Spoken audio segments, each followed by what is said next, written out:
नमः। हर हर महादेव, जय महादेवी, जय जय शिव शक्ति, जय माता दी। त्वमेव माता च पिता त्वमेव, त्वमेव बन्धुश्च सखा त्वमेव, त्वमेव विद्या द्रविणं त्वमेव, त्वमेव शरणं मम देव देवा। ओम इस श्री किलक मंत्र का शिव ऋषि अनुष्टुप छंद महासरस्वती देवता हैं। श्री जगदम्बा की प्रीति के लिए सप्तशती के पाठंगभूत जप में इसका विनियोग किया जाता है। ओम चंडिका देवी को नमस्कार है। श्री मार्कंडेय जी कहते हैं, विशुद्ध ज्ञान का ही इनका शरीर है। तीनों वेद ही जिनके तीन दिव्य नेत्र हैं, जो कल्याण प्राप्ति हेतु हैं तथा अपने मस्तक पर अर्धचंद्र का मुकुट धारण करते हैं, उन भगवान शिव को नमस्कार है।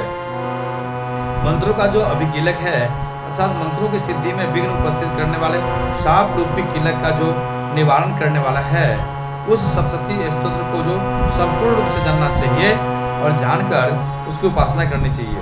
यद्यपि सप्तशती के अतिरिक्त अन्य मंत्रों के जप में भी जो निरंतर लगा रहता है, वह भी कल्याण का भागी होता है।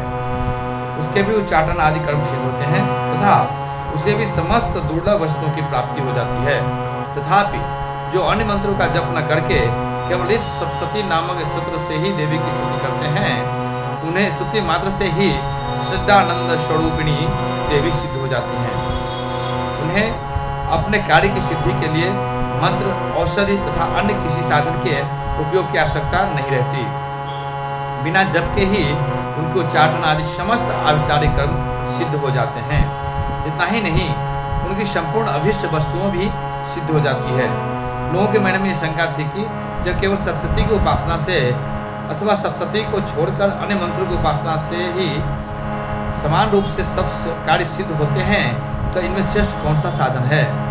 लोगों की शंका को सामने रखकर भगवान शंकर ने अपने पास आए हुए जिज्ञासुओं को समझाया कि यह सप्तशती नामक संपूर्ण स्तोत्र ही सर्वश्रेष्ठ एवं कल्याणमय है। तदंतर भगवती चंडिका के सप्तशती नामक स्तोत्र को महादेव देव ने गुप्त कर दिया। सप्तशती के पाठ से जो पुण्य प्राप्त होता है, उसकी कभी समाप्ति नहीं होती, किंतु अन्य मंत्रों के जप करने के पुण्य की समाप्ति हो जाती है। अतः भगवान शिव ने अन्य मंत्रों की अपेक्षा जो सप्तशती की ही श्रेष्ठता का निर्णय किया, उसे यथार्थ ही जानना चाहिए। अन्य मंत्रों का जप करने वाला पुरुष भी यदि सप्तशती के स्तोत्र और जप का अनुष्ठान कर ले, तो वह भी पूर्ण रूप से ही कल्याण का भागी होता है। इसमें तनिक भी संदेह नहीं है।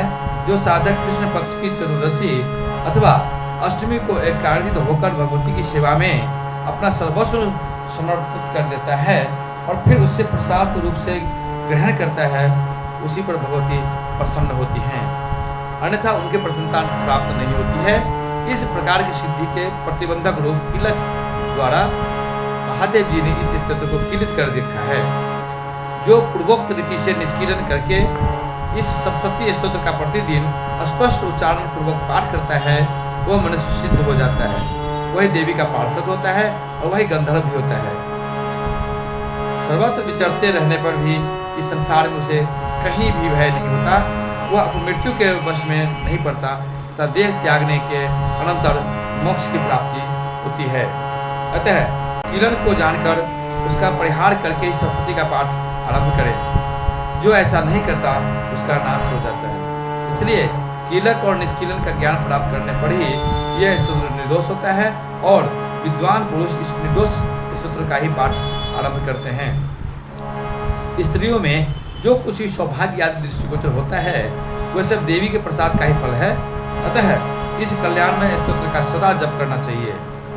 इस स्तोत्र का मंद स्वर से पाठ करने पर स्वल्प फल की प्राप्ति होती है और उच्च स्वर से पाठ करने पर पूर्ण फल की सिद्धि होती है।